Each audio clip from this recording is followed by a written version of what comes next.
자, 인생은 생각하는 것만큼 단순하지 않습니다.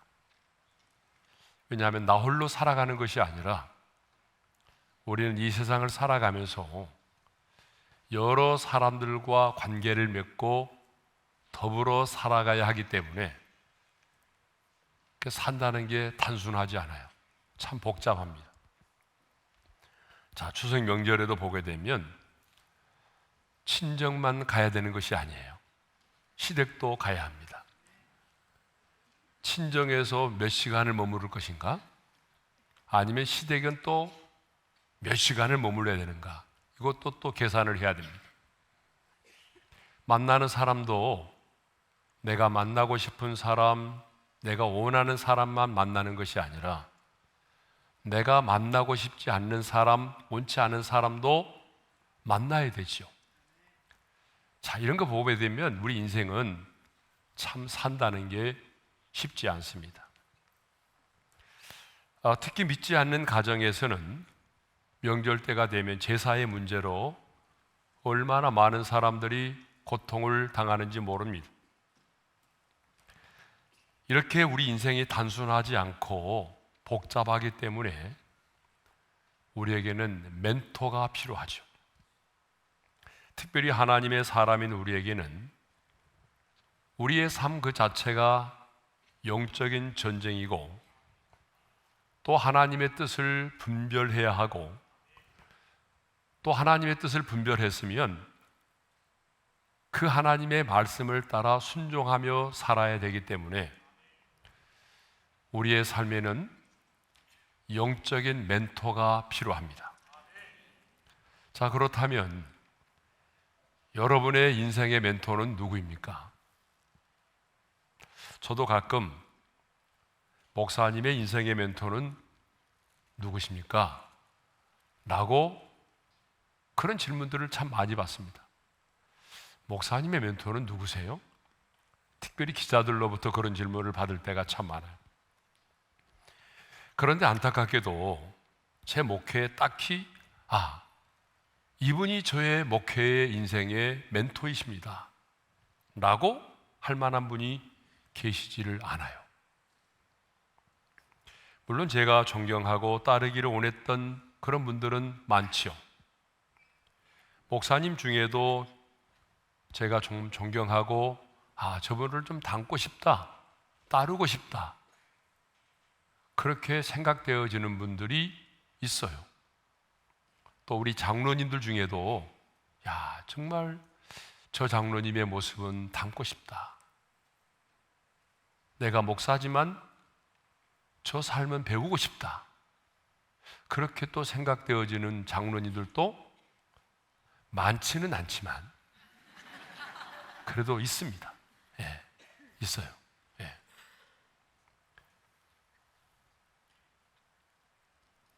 누구보다도 저의 아버지는 제가 신앙적으로 가장 존경하는 분이시기도 하죠. 하지만 제가 어려울 때에 언제든지 수시로 찾아가서 제 마음속의 고민을 나누고 또 목회의 상담을 받고 함께 기도해 줄 수 있는 영적인 멘토가 없었어요. 이렇게 인생의 멘토가 없었기 때문에 35년의 목회 인생 가운데 시행착오를 겪기도 참 많이 했습니다.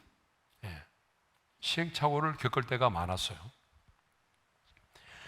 그래서 이제 35년의 목회 인생 담임 목사직을 내려놓고 제 2기 사역을 이제 시작하려고 하는데 그 2기 사역 가운데 하나가 뭐냐 그러면 3040 목회자 멘토링입니다.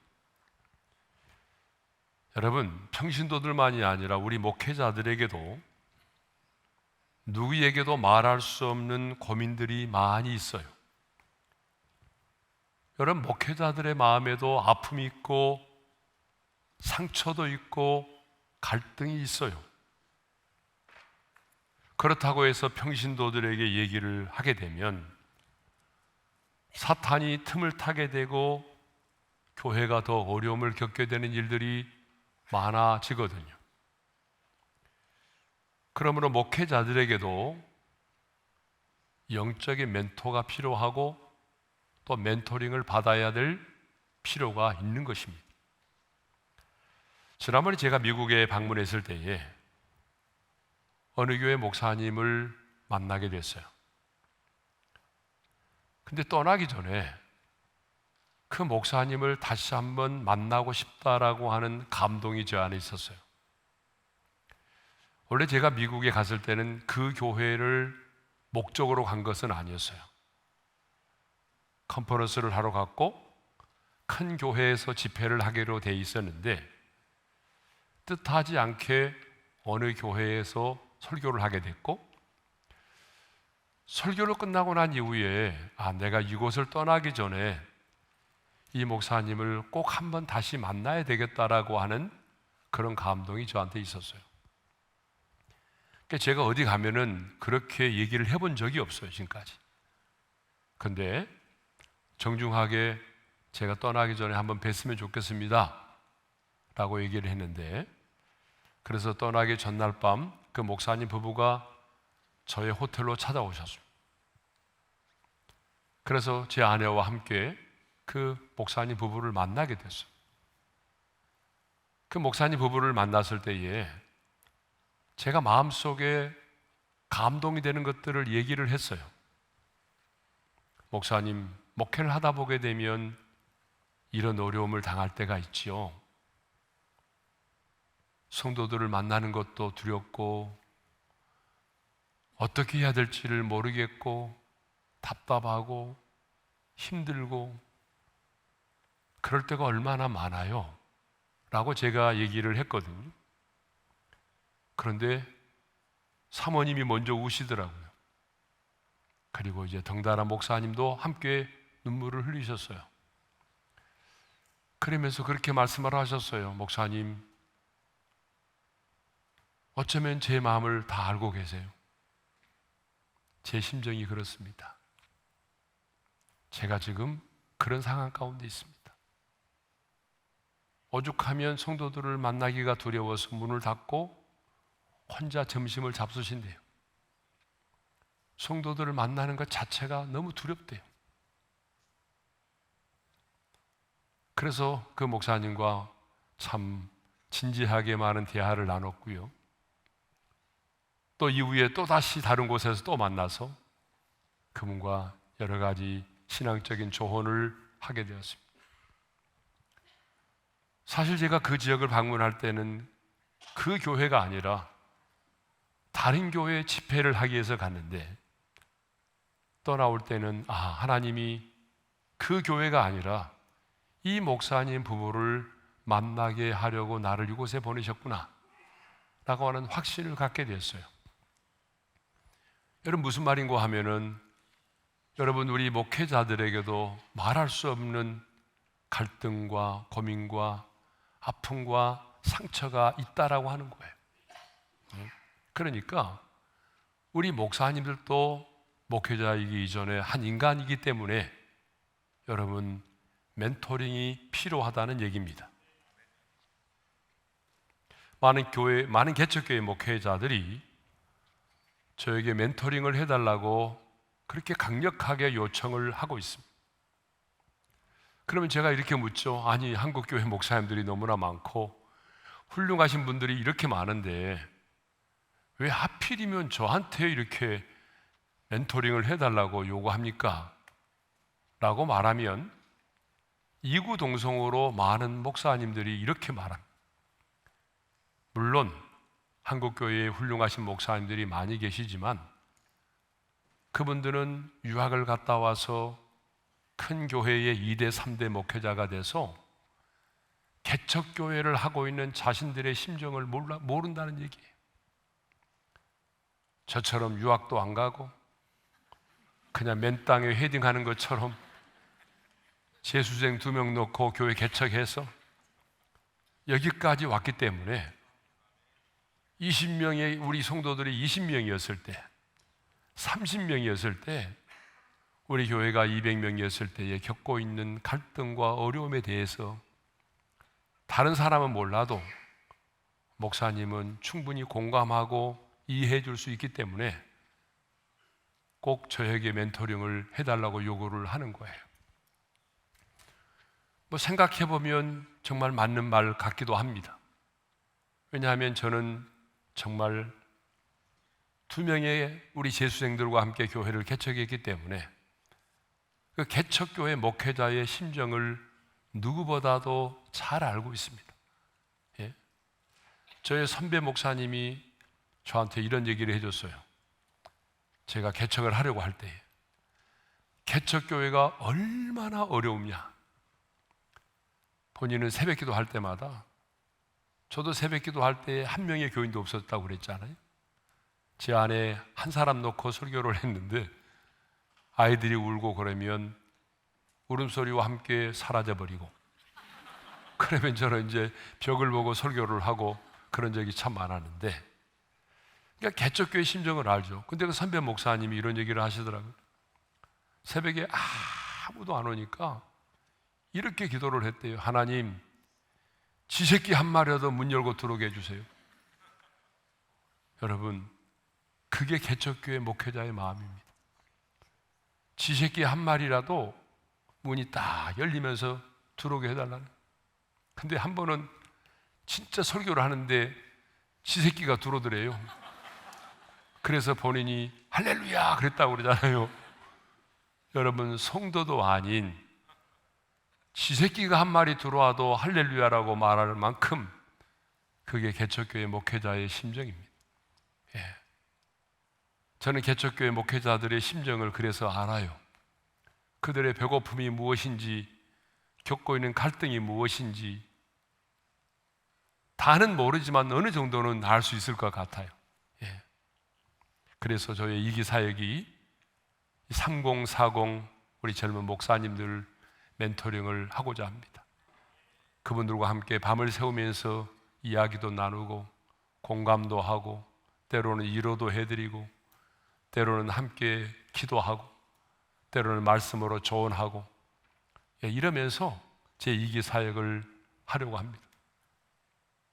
너무 감격스럽죠, 벌써부터. 왜 이 멘토링을 통해서 우리 목사님들이 잃어버린 사명을 회복하고 다시 비전을 되찾고 다시 무릎을 꿇고 기도하고 다시 목회 현장으로 돌아가서 소망을 가지고 목회하게 된다는 그 모습들을 바라보게 되면 이기사역이 굉장히 흥분이 되고 하나님이 어떤 열매를 맺게 하실까라는 기대감이 있는 거죠. 저는 이런 기대감을 가지고 준비를 하고 있는데, 또 한편에서 어떤 분들은 은퇴했으면 저 시골에 가서 농사나 지어야지 이렇게 말하는 분도 또 없지 않아 있어요. 제가 여러분 은퇴했으니까 시골 가서 농사 지면 좋겠어요? 그것은 하나님의 부르심의 소명에 다 달라요. 그러니까 한 사람의 목회자를 기준으로 해서 그렇게 판단하는 것은 그것은 잘못된 일이죠. 왜냐하면 우리를 부르신 분이 하나님이시고 부르심의 소명이 너무나 다르기 때문에 한 사람의 목회자를 그렇게 판단하고 평가하는 것은 그것은 엄청난 교만입니다. 내가 알고 있는 걸 당신도 알고 내가 알고 있는 걸 당신도 알게 된다면 이라고 하는 굉장히 유명한 책이 있습니다. 저자인 코넬대의 칼 팔레머 교수는 이 책을 어떻게 썼냐 그러면 5년에 걸쳐서 1000명이 넘는 70세 이상의 각계각층의 사람들을 전화로 면접하는 것이 아니라 직접 찾아다니면서 통찰 깊은 조언을 구하였습니다. 지금껏 인생을 살아오면서 얻은 가장 소중한 것이 무엇입니까? 인생에 있어서 가장 후회스러운 것은 무엇입니까? 이런 질문을 통해서 우리가 알아야 할 인생의 지혜와 조언들을 발굴해냈어요. 그래서 인생의 현자여 산증인인 그분들의 증언을 한 권의 책으로 냈는데, 그 책이 바로 내가 알고 있는 걸 당신도 알게 된다면 이라고 하는 그런 참 좋은 책입니다. 이 책에는 우리 인생에 가장 관심 있는 주제인 결혼, 일, 그리고 나이듭, 행복에 대하여 다루고 있습니다. 도움이 될 만한 내용들이 참 많이 있는데 다 소개할 수는 없고 두 가지 영역만 간단히 이 책의 내용을 소개하고자 합니다. 행복한 결혼 생활을 위한 5가지 조언이 있는데 이건 진리는 아닙니다. 그분의 책의 내용입니다. 첫째로, 결혼은, 행복한 결혼을 하려면 비슷한 사람과 결혼하라, 그런 얘기입니다. 가장 핵심적인 가치관과 배경이 비슷하게 되면 행복한 결혼 생활을 할 수 있다는 얘기입니다. 결혼 후에 배우자의 태도나 가치관을 바꾸겠다는 생각은 아예 하지 마라, 뭐 그런 내용이죠. 상당히 공감되는 내용이죠. 두 번째로, 설렘보다 우정을 믿어라, 그런 내용입니다. 평생 한 사람과 살다 보게 되면 가슴 두근거리는 열정은 변하기 마련이다. 그렇죠? 여러분, 신혼 때는 가슴이 두근두근 거리지만 어때요? 신혼 때는 떨리지만 나중에는 졸려로 바뀌잖아요. 그러니까 사랑도 중요하지만 깊은 우정을 느끼는 사람과 결혼하라는 거예요. 세 번째로, 결혼은 반반씩 내놓는 것이 아니다. 부부 관계가 늘 50대 50으로 공평해야 된다라고 하는 태도는 버리라고 하는 것입니다. 내가 준 만큼 정확히 받을 수는 없다는 거예요.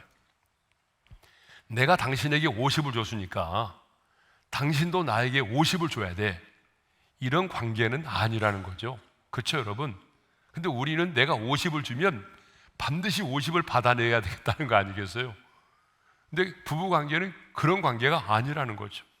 그러니까 성공의 비결은 늘 얻은 것보다 더 많이 주려고 서로 노력을 해야 된다는 것입니다. 상대방이 나에게 주는 것보다 내가 더 많이 주려고 할 때에 그것이 결혼 생활의 성공으로 이어진다는 얘기입니다. 대화는 두 사람을 이어주는 길이다라고 하는 것이죠. 고집이 세고 과묵한 것은 관계에 아주 치명적일 수 있다라고 하는 것입니다. 여러분, 결혼했는데 고집이 센 남편이 있죠. 누구의 말도 듣지 않은 그런 고집이 세신 분들, 뭐 그런 건 다는 아니지만 뭐 강씨, 최씨 이렇게 얘기하잖아요. 오랫동안 부부로 지낸 이들은 모두 특징이 있는데 수다쟁이라는, 수다쟁이. 그러니까 오랫동안 부부로 지낸 사람들의 특징이 뭐냐 그러면 굉장히 말이 많다는 거예요. 수다쟁이. 최소한 한 사람이라도 말을 많이 하는 사람이라는 거예요. 최소한 한 사람이라도 말을 많이 하는 사람들이 결혼 생활을 오랫동안 한다는 거예요. 또 5번째는 배우자만이 아니라 결혼과도 결혼한 것이다. 그러니까 결혼관에 충실하고 그 개념을 진지하게 생각하라는 것입니다.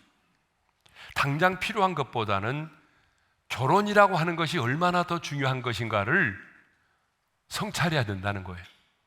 내가 만나고 있는 배우자가 어떤 사람이냐 보다도 이 결혼이라고 하는 것이 얼마나 더 소중한 것인가를 알아야 된다는 거예요. 그래야 결혼 생활에서 더 큰 것들을 얻을 수 있다는 거예요. 배우자에게만 초점을 맞추지 말고 이 결혼이라고 하는 것이 얼마나 하나님이 주신 영광스러운 특권이고 결혼이라고 하는 게 얼마나 하나님이 내게 주신 선물인가, 이것에 더 의미를 부여하라는 얘기입니다. 또 후회할 일을 만들지 않기 위한 5가지 조언이 있어요. 첫째로, 정직하라입니다. 훗날 당신이 가장 후회하게 될 일은 바로 그건 크든지 작든지 간에 정직하지 못했던 행동들이라는 거예요. 그러니까 언젠가는 후회를 하게 되는데 그게 뭐냐 그러면 정직하지 못했던 것들을 꼭 후회를 하게 된다라고 하는 거죠. 공명정대하지 못했던 사람들은 훗날에 크게 후회하면서 고통스러워하는 경우가 대부분이기 때문에 지금 조금 힘들더라도 정직하라. 예. 자, 두 번째로 기회가 묻거든 네 하고 대답하라는 것입니다. 새로운 기회나 도전할 일이 생겼을 때에 긍정적으로 받아들이면 그렇지 않는 경우보다 훨씬 후회가 적다라고 하는 얘기입니다. 예. 세 번째로는 더 많이 여행을 하라. 할 수 있는 한 필요하다면 다른 일을 포기하더라도 여행을 좀 많이 다녀라. 대부분의 인생의 현자들이 여행 경험이 삶의 중요한 부분이라고 회상을 한다는 것입니다. 시간이 지나고 나면 그때 우리 여행했을 때 참 좋았지. 이렇게 그때의 여행했던 것들을 회상을 하게 된다는 것이죠. 그리고 그때의 젊은 날에 내가 건강할 때 왜 여행을 하지 못했을까 하는 것들에 대하여 후회를 한다는 것입니다. 네 번째는 배우자를 고를 때는 신중 또 신중하라는 것입니다. 중요한 것은 빠른 결정이 아니다라고 하는 거예요. 나이가 들었다고 해서 빨리 결혼해야지. 또 기분 나쁘다고 그래서 이 사람을 만나야지. 예전에 제가 그럴 뻔했다고 그랬잖아요. 한번 예전에 제가 한번 그럴 뻔했어요. 다 아는 얘기잖아요. 모르세요? 또 한 번 해요? 제 아내가 여기 있는데 또 해야 되겠네. 제 아내하고 이제 제가 2년 동안 교제를 했는데 아내의 그 가족들이 장인 장모 또 처남 처제들이 예수를 안 믿으니까 엄청나게 제 결혼을 반대했다니까요. 전화도 안 바꿔주고 제가 수모를 당했어요. 그래서 내가 작심을 했어요. 중매 들어오면 내가 결혼을 그 여자하고 하겠다. 근데 진짜 선이 들어왔어요.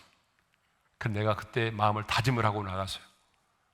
웬만하면 오늘 이 여자하고 내가 결혼한다. 그래서 제가 다짐을 하고 갔어요. 화가 나가지고. 근데 하나님이 막으셨어요. 청량리 맘모스 호텔에 갔는데 예전에 청량리 맘모스 호텔이 선을 많이 보는 곳입니다. 가는데 나오신 분이 상상을 초월한 분이 나오셨어요. 도저히 사모로서는 용납이 안 되는 이태리에서 유학하고 오신 분이 대학교 강사로 계시는 분인데 머리가 아주 쇼커트 그리고 가죽 치마 미니스커트 빨강 스타킹 가죽 자켓 이분하고 식빵감이 교인들이 다 힘들 것 같아요. 그래서 안 만났어요. 그리고 끝났어요. 그리고 제 아내한테 얘기를 했어요. 내가 화가 나서 그 여자를 만났다. 그래서 제 아내가 얼마나 기분 나쁘겠어요. 지금도 제 아내는 가끔 그 얘기합니다. 아이들한테, 우리 애들한테 너네 아빠는 그런 사람이란다 이렇게. 자, 결혼은 어떻게 하라고요? 우리가 신중하게 하라. 신중하게. 저처럼 이렇게 기분 나쁘다고 그래서 만나가지고 하려고 하지 말고 배우자를 고를 때는 신중 또 신중하라. 충분히 시간을 두고 미래의 배우자를 알아가야 하고 남은 평생을 정말 함께 할 수 있는 사람인가를 살펴본 후에 결정을 하라는 얘기입니다. 다섯 번째는 하고 싶은 말이 있다면 바로 지금 하라. 결국 그렇게 되었을 수도 있었는데 라는 슬픈 말로 끝나는 경우가 많다는 것이죠. 마음속 깊숙한 곳에 있는 진심을 나눌 수 있는 유일한 순간은 그 사람이 살아있을 때라는 거죠. 왜냐하면 돌아가시고 난 다음에 내가 그때 그 말을 해야 되는데, 그래서 대부분의 사람들이, 우리나라 사람들은 어때요? 남편이 돌아가신다든지 아내가 돌아가신다든지 부모가 돌아가시고 나면 하는 얘기가 있어요. 사랑한다는 말을 왜 못했을까? 용서한다는 말을 왜 못했을까? 다 그 후회예요. 그러니까 우리가 용서한다는 말도 사랑한다는 말도 살아있을 때 하라는 거예요. 살아있을 때. 예. 자, 그러니까 내가 알고 있는 걸 당신도 알게 된다면이라고 하는 이 책에서 보듯이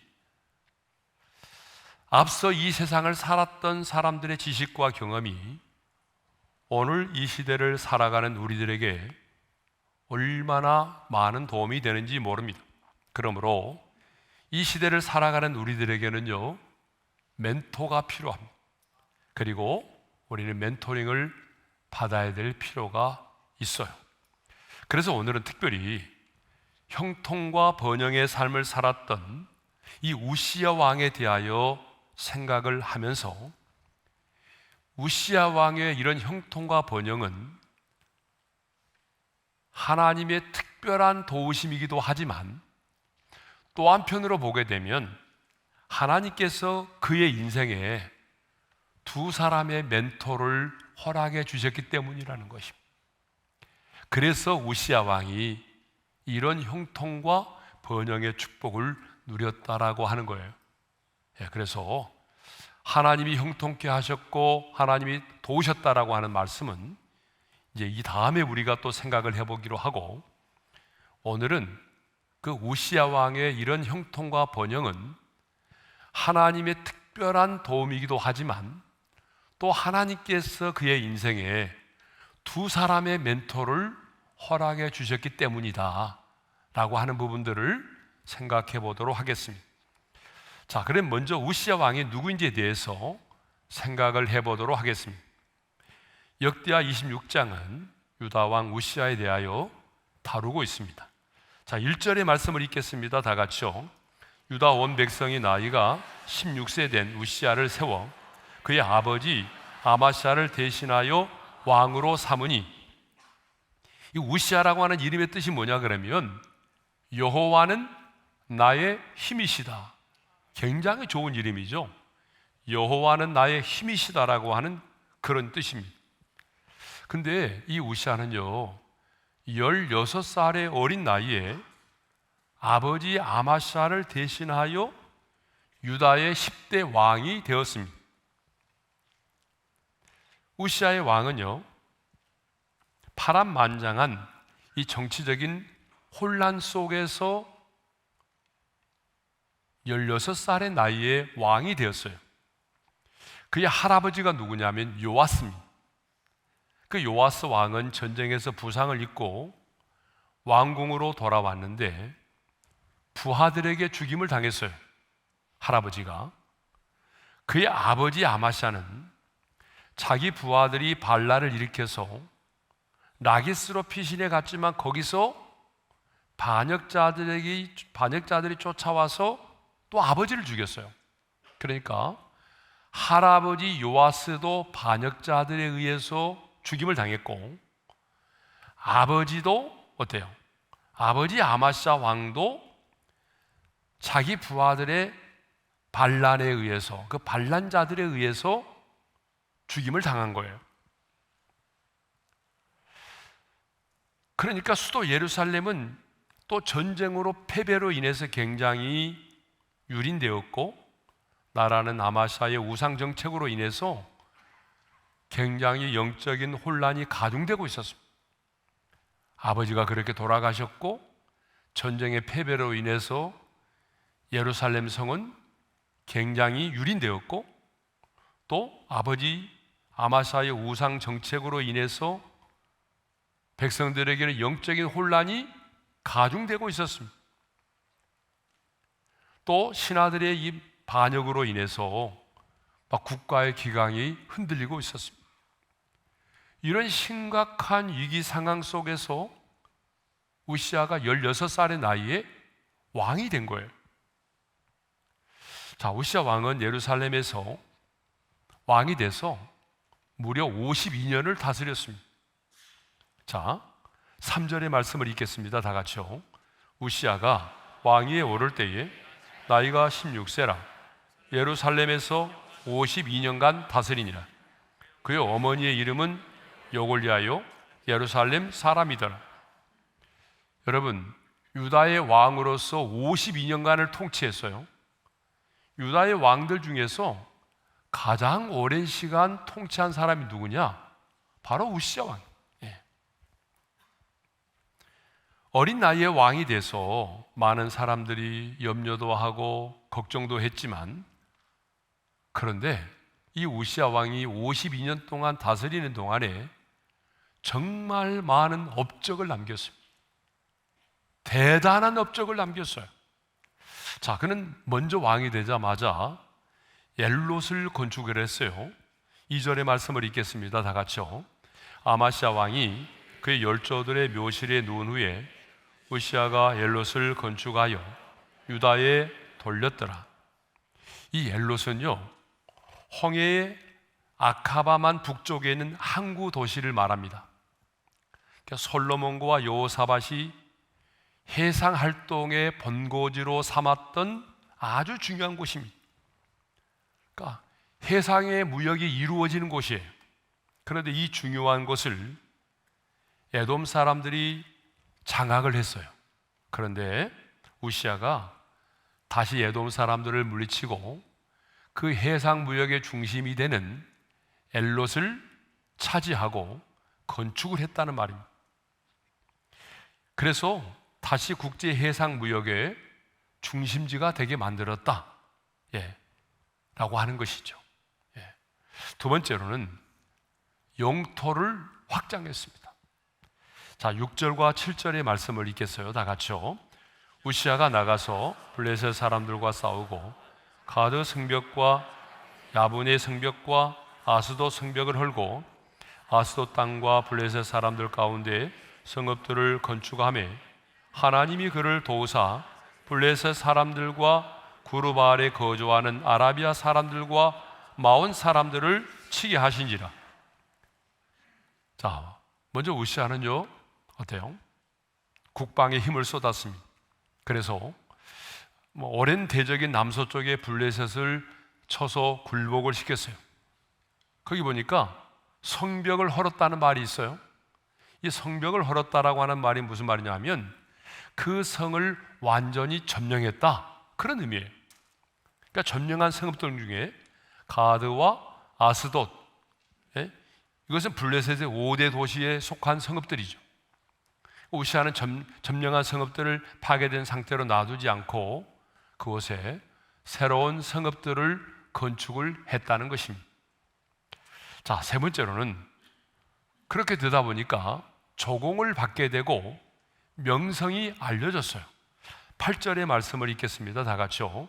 암몬 사람들이 우시아에게 조공을 바치매 우시아가 매우 강성하여 이름이 애굽 변방까지 퍼졌더라. 자, 유다의 나라가 막 강성해지니까 주변 나라인 이 암몬 사람들이 이기감을 느낀 나머지 우시아 왕에게 조공을 바치기 시작을 했어요. 그리고 그 명성이 저 애굽의 땅까지 알려지기 시작을 했습니다. 자, 우시아 왕은 다윗 왕 이후에 아주 드물게 강력한 이스라엘을 세웠던 왕입니다. 잃었던 많은 땅들을 되찾고 또 암몬이라는 나라에서 조공까지 받을 정도로 강성한 나라를 세웠어요.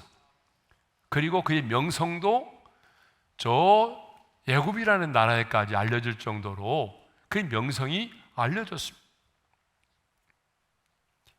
여러분, 우리가 보게 되면 이스라엘이 조공을 바쳤다는 말은 참 많잖아요, 그죠? 그런데 이스라엘이 조공을 바치는 것이 아니라 이제는 우시아 왕 때는요, 도리어 암몬이라는 나라가 이 유다의 왕에게 조공을 바치는 그런 일이 벌어졌다는 거죠. 자, 네 번째로는요, 수도 예루살렘의 방위를 튼튼히 했다라고 하는 거죠. 9절의 말씀을 읽겠습니다. 다 같이요. 우시아가 예루살렘에서 성 모퉁이 문과 골짜기 문과 성 구비에 망대를 세워 견고하게 하고, 아버지 부친 때에 허물어졌던 성벽을 다시 재건하고 성벽 주변에 망대를 세워서 수도 예루살렘의 방위를 튼튼하게 했다라고 하는 것입니다. 다섯 번째로는요, 농업과 목축업을 활성화시켰습니다. 10절의 말씀을 읽겠습니다. 다 같이요. 또 광야에 망대를 세우고 물 웅덩이를 많이 파고 고원과 평지에 가축을 많이 길렀으며 또 여러 산과 좋은 밭에 농부와 포도원을 다스리는 자들을 두었으니 농사를 좋아함이었더라. 여러분, 그 당시에 그 땅은요 연간 600mm에도 미치지 못하는 그런 강수량이었어요. 비가 많이 오지 않아요. 그렇기 때문에 물이 귀하죠. 그런 지형적인 특성 때문에 어때요? 우물을 파기 시작을 했어요. 그리고 또 이제 우물을 많이 파서 그 고여진 물을 통해서 또 목축업을 하게 된 거죠. 예. 그러니까 이 땅은 비가 오지 않아, 그러니까 농사도 지을 수 없는 땅이야 라고 포기하지 않고 이 우시야 왕은 비가 적게 내리는 그 땅에 우물을 파고 그 고여진 물을 통해서 어때요? 여러 가지 농업과 목축업 등 산업 생산이 증가하도록 만들었다는 것이죠. 농사를 좋아했다라고 말하잖아요. 특히 우시야 왕은요 굉장히 자연을 사랑하고 흙에 대한 애정이 남다른 사람이었습니다. 자, 여섯 번째로는 정예화된 군대를 두었습니다. 우리 11절과 13절의 말씀을 읽겠습니다. 다 같이요. 우시야에게 또 싸우는 군사가 있으니 서기관 여이엘과 병영장 마아세야와 직접 조사한 수요대로 왕의 지휘관 하나냐의 휘하에 속하여 때를 지어 나가서 싸우는 자는 족장의 총수가 2600명이니 모두 큰 용사요 그의 휘하의 군대가 30만 7,500명이라 건장하고 싸움에 능하여 왕을 도와 적을 치는 자이며. 여러분, 왕에게 군사가 없다면 제대로 역할을 수행할 수가 없죠. 그러니까 제대로 된 군사가 있어야 나라를 지킬 수가 있는 거 아니겠어요? 군사가 있다고 해도 조직된 군사가 아니면 전쟁에서 아무 쓸모가 없는 거죠. 그래서 어떻게 했느냐? 우시야 왕은요 군대를 조직을 했습니다. 우시야 왕은 군대 30만 7,500명을 정예 군인으로 만들기 위해서 2,600명의 장교를 세우고 그들을 다스릴 수 있는 총사령관 하나냐를 세웠습니다. 그러니까 군대를 조직한 거죠. 예? 그런데 이들이 어떤 자들이냐? 13절에 보니까 뭐라고 되어 있어요?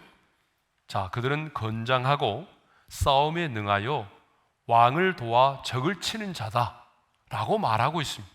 예. 자, 일곱 번째, 전략 물자를 준비하고 신무기를 개발했다라고 하는 거죠. 14절과 15절 상반절의 말씀을 읽겠습니다. 다 같이요.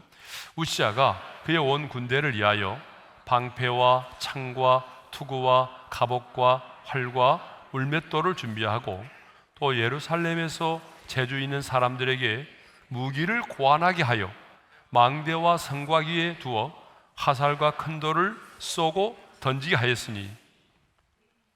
여러분, 군대만 조직한 게 아니에요. 전략 물자를 준비했어요. 예?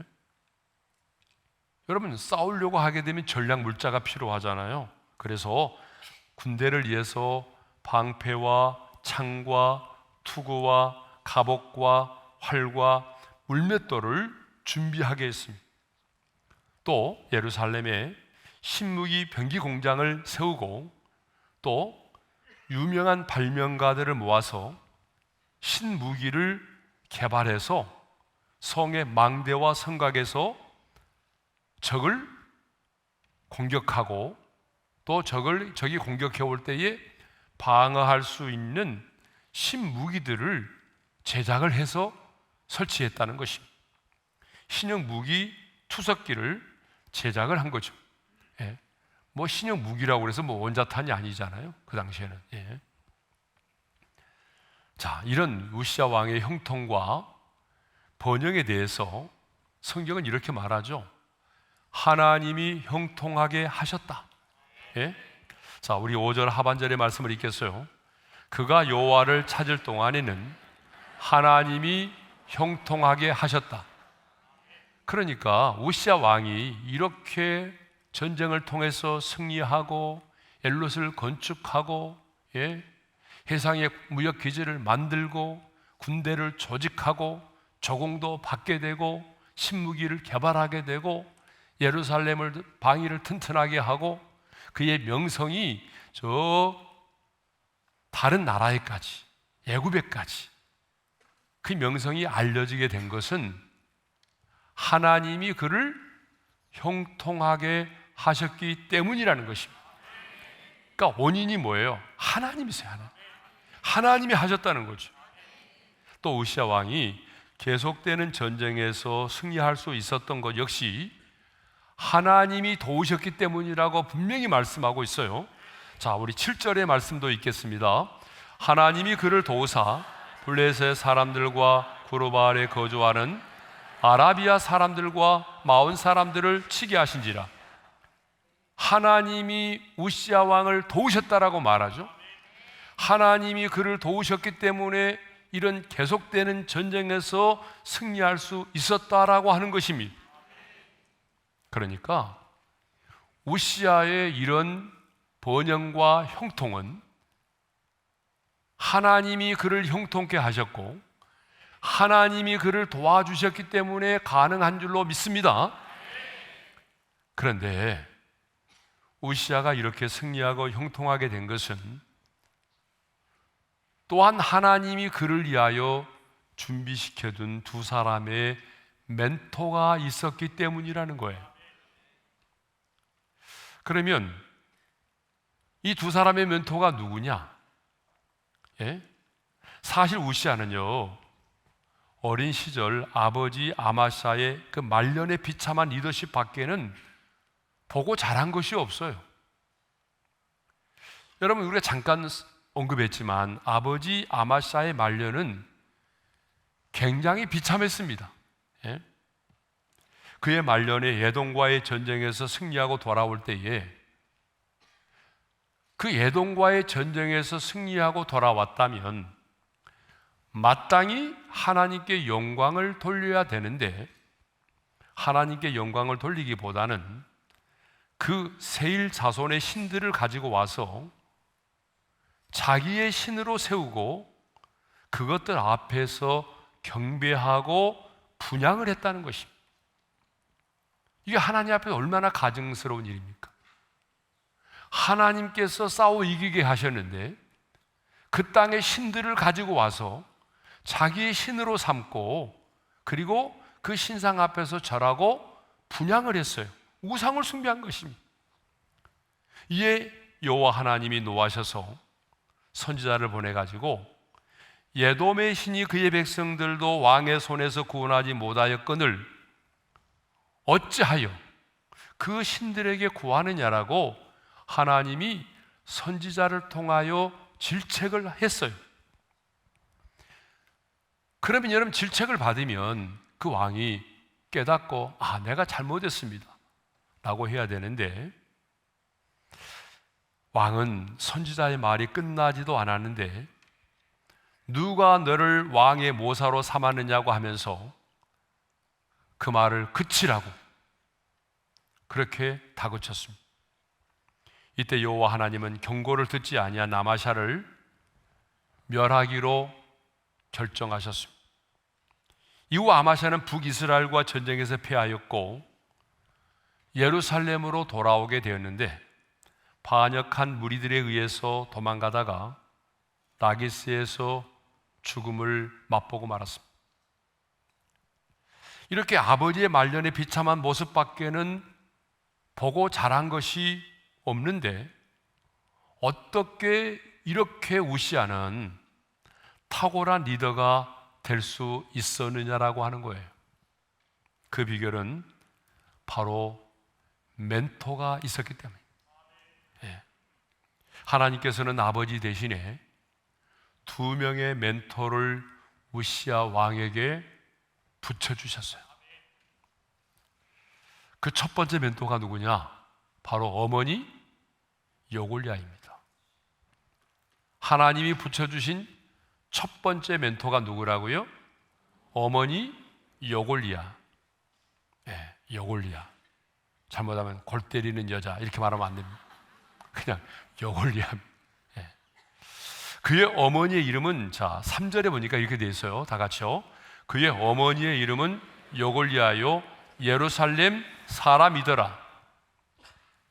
자, 성경을 보게 되면 어머니의 이름을 언급한 다음에 곧 이어서 나오는 말이 바로 이 말입니다. 4절입니다. 다 같이요. 우시아가 그의 아버지 아마샤의 모든 행위대로 여호와 보시기에 정직하게 행하며.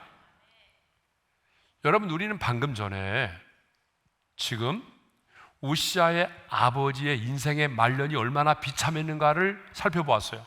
그렇죠? 말년이 얼마나 비참했어요. 자, 이것을 보게 되면 어머니 여골리아가 아들 우시아를 제대로 가르쳤다는 것을 알 수가 있어요. 사실 아마샤에 대한 이 말은 우시아가 이 세상에 태어나기 이전의 아버지의 모습이에요. 그러니까 4절에 보게 되면 우시아가 그의 아버지 아마샤의 모든 행위대로 여호와 보시기에 정직하게 행했다.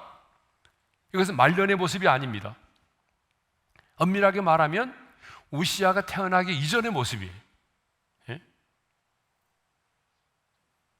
그런데 이 경건한 어머니 여골리아가 바로 자신의 아버지, 그러니까 우시아 왕의 아버지의 그 초창기 때의 모습, 그 전성기 때의 경건하고 탁월한 리더십을 마음에 새겼다가 어린 아들에게는 아버지의 말년의 모습이 아닌, 아버지가 정말 그 왕이 되었을 때에, 처음 왕이 되었을 때에 전적으로 하나님을 의지하고 하나님을 신뢰하고 여호와 앞에서 정직하게 행했던 그때의 그 모습을 가지고 이 아들 우시아에게 아버지의 모습을 전수시켜 주었다라고 하는 것입니다. 많은 경우에 어머니들이요, 자식들 앞에서 자기 남편의 흉을 볼 때가 많아요.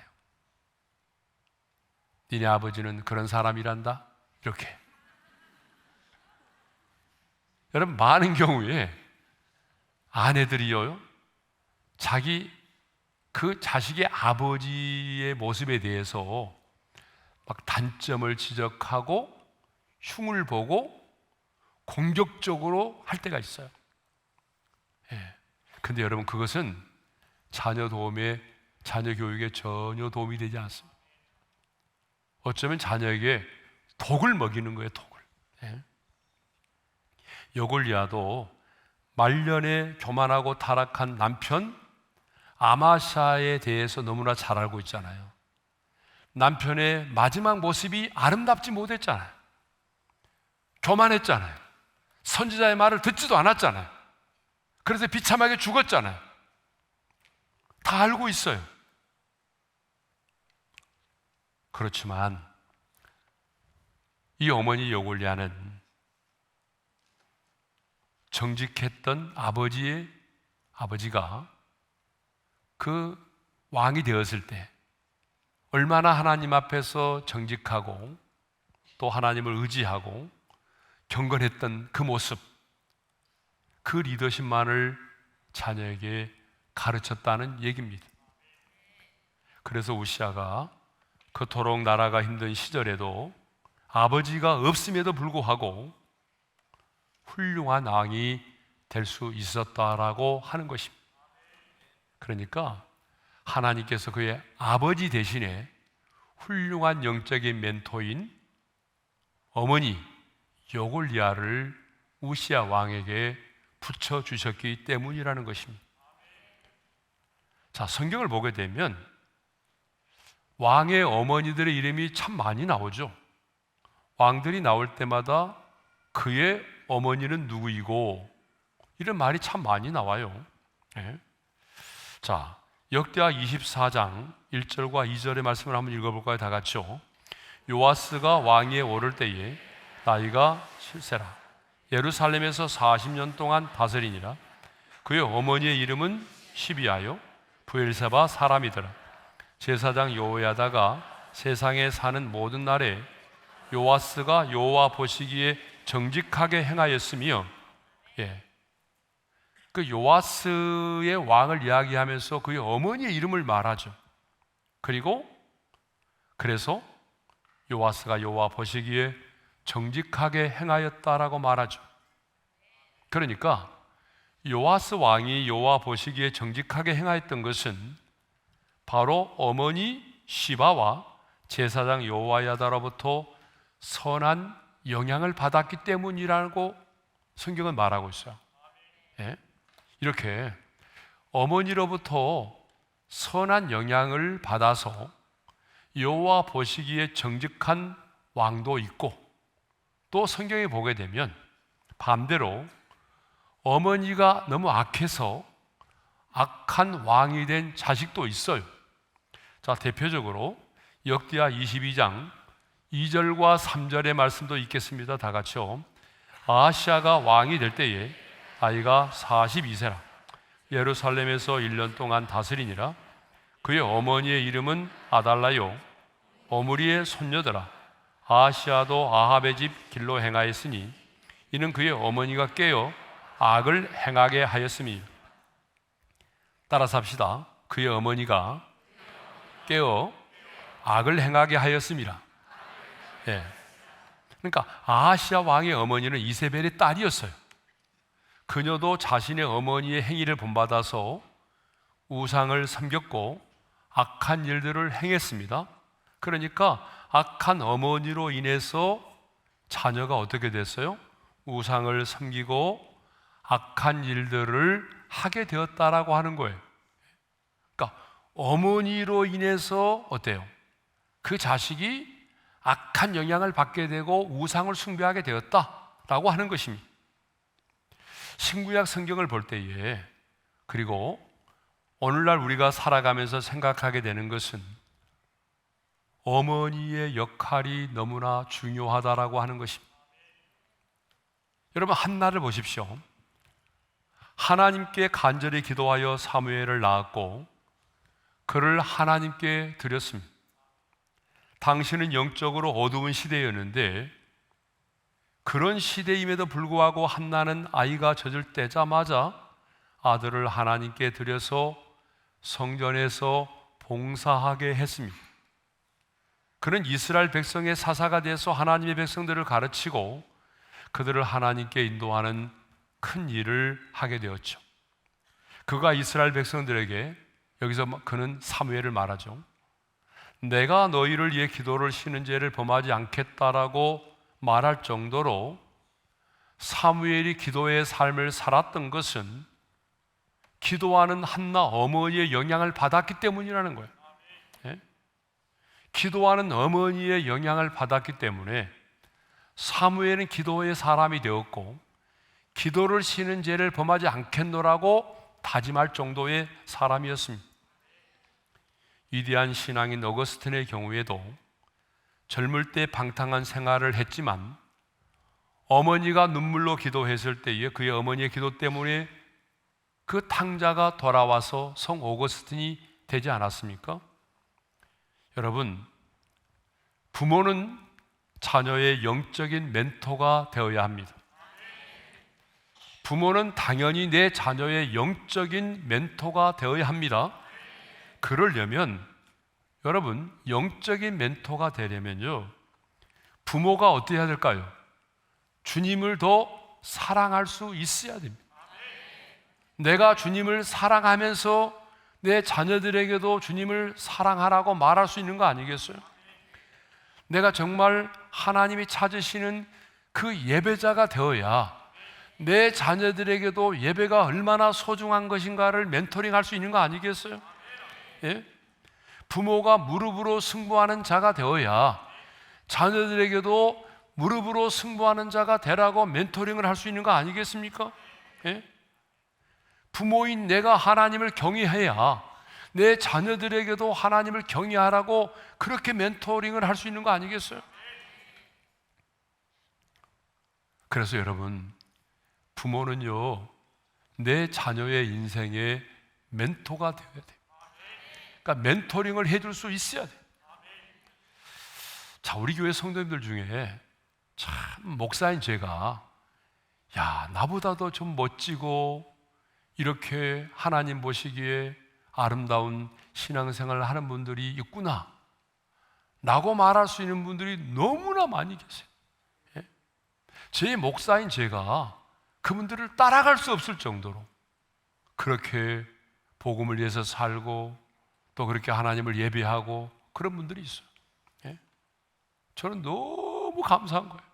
우리 성도들 가운데 그런 분들이 있다는 사실이 너무나 감사해요. 예? 여러분 우리 교회 많은 분들이 다 토요일 날 나와서 청소도 하시고 주일학교 봉사도 하시고 주차도 하시고 화이어도 하시고 안내도 하시고 또 소그룹 리더로 섬겨주시고 각 분야에서 많은 분들이 섬겨주시지만 우리 교회 보니까 다니엘 전도팀이 있어요. 이 다니엘 전도팀은요, 제가 그 전도팀을 만들라고 명령한 적도 없어요. 스스로 만들어졌어요. 그래가지고 한 150명 된다고 그런 것 같아요. 165명인가? 예? 그래서 이분들은요, 수도권에 있는 다니엘 기도에 참여하는 개척교회, 교인들이 없는 그런 개척교회, 교인들이 몇 명 안 되는 개척교회, 그 교회에 어때요? 전도용품을 구입을 하고 그 교회의 주소와 이름을 쓰고 또 금식하며 막 기도하고 그리고 그 주변에 가서 돌면서 다 사람들을 전도해가지고 그 교회로 인도해드리고 그런 일을 한다. 막 금식하면서 기도하면서 얼마나 감사해요. 또 우리 교회 보게 되면 모 집사님이 계시는데 그분은 가정예배를 365일 한 번도 빠지지 않고 드리는 가정이 있어요. 여러분 오늘 밤에도 금요기도회 끝나고도 집에 가면 또 가정예배를 또 드려요. 저는 그러지 않거든요. 근데 그분은 금요기도회 끝나고도 집에 가면 다 가족들이 모여서 밤 12시 넘어서 가정예배를 또 드려요. 그러니까 365일 가정예배를 빠지지 않고 드려요. 그런 가정이 있어요? 아마 대한민국에 없을 거예요. 1년 365일 가정예배 드려요. 처음에는요, 부모님들만 드렸어요. 부모님들만. 근데 애들이 얼마나 투덜투덜 거렸겠어요? 저도 그 심정을 알아요. 저희 집도 예전에 가정예배 항상 드렸는데 제일 불만이 뭐냐면 가정예배였어요. 내가 어쩌다가 모태신앙으로 태어나가지고 밤마다 이렇게 가정예배를 드려야 되는가? 제일 불만이 그거였어요. 제일 불만이 그거였어요. 가정예배. 너무 힘들었어요. 우리 아버지 기도 너무 길었어요. 너무 힘들었어요. 근데 그 가정은 자녀들이 기도를 시키면 20분 이상 한대요, 막.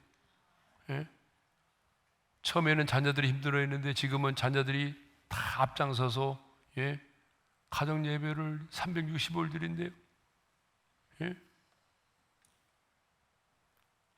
여러분 부모는요 당연히 내 자녀들의 인생의 멘토가 되어줘야 돼요. 이렇게 살아야 된다. 이런 일을 만나면 이렇게 해야 된다. 하나님이 주시는 지혜로 통찰력을 가지고 대안을 제시해주고. 여러분 부모가 자녀들의 인생에 영적인 멘토가 되어야 돼요. 자, 또 한 사람, 하나님께서 이 우시야 왕을 위해서 또 준비시켜 놓은 또 한 사람의 멘토가 있었습니다. 바로 스가랴. 여골리야 말고도 또 한 명의 훌륭한 영적인 멘토가 있었는데 그 사람이 바로 선지자 스가랴입니다. 자, 5절을 보게 되면 스가랴를 뭐라고 말하냐면 하나님의 묵시를 밝히 아는 자라고만 간단히 소개되어 있어요. 그런데 표준 세번역에 보게 되면 더 잘 쉽게 정리가 되어 있어요. 우리 표준 세번역으로 한번 읽어볼까요? 다 같이요. 그의 곁에는 하나님을 경외하도록 가르쳐주는 스가랴가 있었는데 스가랴가 살아있는 동안 우시아는 하나님의 뜻을 찾았다. 그가 주의 뜻을 찾는 동안은 하나님께서 그가 하는 일마다 잘되게 하여 주셨다. 여러분, 이 번역이 아주 더 쉬워요. 그의 곁에는 누가 있었다고요? 하나님을 경외하도록 가르쳐주는 스가랴가 있었다는 거예요. 우시야 왕 곁에는 하나님을 경외하도록 가르쳐주는 스가랴가 있었다는 거예요. 예? 즉, 그는 어떤 인간적인 술수나 야심이 없이 오직 하나님의 말씀에만 근거해서 항상 왕에게 영적인 조언을 해주는 사람이 있었다는 거죠. 두려울 때는 하나님의 말씀으로 위로하고 격려도 해주었겠죠. 복잡한 문제를 만나면 하나님이 주신 지혜로 하나님의 뜻을 분별할 수 있도록 해주었겠죠. 할아버지 요아스 왕에게 제사장 여호야다가 있어서 선정을 할 수 있게 해주었던 것처럼 우시아에게는 선지자 스가랴가 있어서 항상 그의 리더십을 영적으로 바로 잡아주었다는 것입니다. 그 결과 스가랴가 사는 날 동안에는 우시아가 하나님을 찾았대요. 그러니까 스가랴가 살아있는 동안 그의 영적인 멘토가 곁에 있어서 조언을 해줄 때는 이 우시아가 하나님을 찾았대요. 그러니까 여러분, 여기서 우리가 중요한 걸 알게 되는데, 멘토의 가장 중요한 역할이 뭐냐면 하나님을 찾게 만드는 거라. 여러분, 영적인 멘토의 가장 중요한 요소가 뭐냐면 사람을 의지하게 만드는 것이 아니라 하나님을 의지하게 만드는 것, 하나님을 찾게 만드는 것이 가장 중요한 영적인 멘토의 역할이라는 거죠.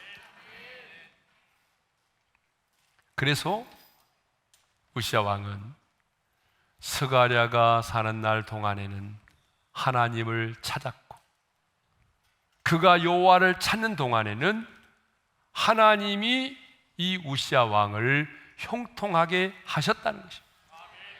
형통하게 하셨다는 말은 승리하게 하셨다, 잘되게 하셨다, 그런 말이죠. 자, 여러분, 이것을 보게 되면 하나님이 우리를 도와주시고 하나님이 우리를 형통케 하시는 것도 중요하지만 우리의 삶이 영적인 전쟁이고 우리의 삶이 단순하지 않고 우리의 인생 가운데는 산적한 문제들이 많이 있기 때문에 우리에게도 누가 필요하죠? 영적인 멘토가 필요하다는 것입니다. 신앙생활은 덕불장군이 아닙니다. 나홀로 하는 게 아니에요. 예? 신앙생활은 덕불장군처럼 나홀로 하는 게 아닙니다. 그렇기 때문에 우리에게는 영적인 멘토가 필요합니다. 그래서 여러분, 오늘 이 밤에 주신 말씀이 우리에게 많은 기도의 제목을 지금 주고 있어요. 그래, 내 인생에도 영적인 멘토가 필요하다. 하나님, 앞으로 내가 이 땅을 살아가는 동안 우시아 왕에게도 두 사람의 멘토를 허락해 주셨던 것처럼 하나님, 내 인생에도 영적인 멘토를 허락해 주십시오. 누가 내 인생의 멘토가 되었으면 좋겠습니까? 내게 감동을 주시고 그 사람에게도 감동을 주셔서 그 사람이 내 인생의 영적인 멘토가 되게 해 주십시오. 내가 부모로서 우리 자녀들에게 영적인 멘토가 되기를 원합니다. 멘토의 가장 큰 역할은 하나님을 찾게 만드는 것입니다. 그런 영적인 내 자신이 누군가에게 멘토가 되고 또 내 자신에게도 누군가의 멘토가 필요한, 그래서 우리 인생에는 멘토가 필요하다는 것입니다.